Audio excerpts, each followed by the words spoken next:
कि बाहर निकले हों, हाथ खाली ही होते।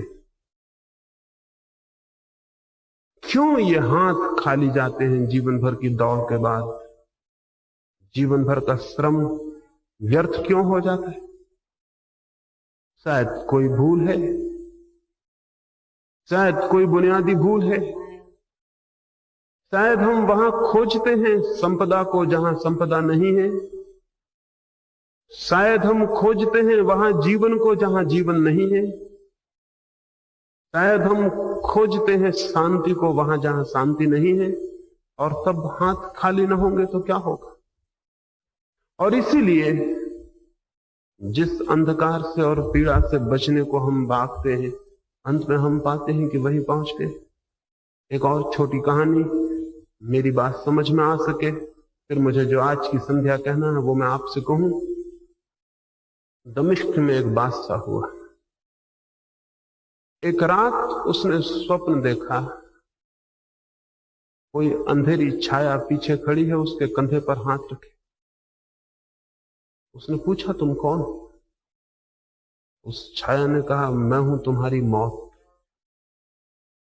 और आज सांझ सूरज ढलने के पहले ठीक जगह पर पहुंच जाना और ठीक जगह पर मिल जाना। देखो कहीं ऐसा ना हो कि भूल जाओ, कहीं ऐसा ना हो कि ठीक जगह पर न पहुंच पाओ। ठीक जगह पर मिल जाना, इसी बात की चेतावनी देने में सपने में आई। उस राजा की नींद खुल गई। मौत के भय से किसकी नींद न खुल जाएगी? लेकिन हम में से बहुत ऐसे हैं जो मौत सामने खड़ी हो तो भी सोए रह सकते हैं। ऐसे तो मौत सामने खड़ी है और हम सोए हैं। लेकिन उस राजा की नींद खुल गई, वो सपना टूट गया। आधी रात थी। उसने अपने राजधानी के विचारशील वृद्ध लोगों को उसी वक्त बुला भेजा, ज्योतिषियों को, दार्शनिकों को बुला भेजा और उनसे पूछा कि स्वप्न का क्या अर्थ है। देखा है मैंने स्वप्न, अंधेरी कोई छाया मेरे पीछे कंधे पर हाथ रखे खड़ी है।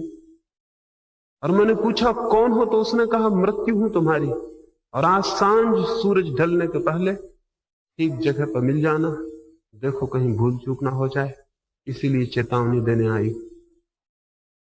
वे गांव के पंडित और विचारशील लोग अपनी पोथियों को खोलकर विचार कर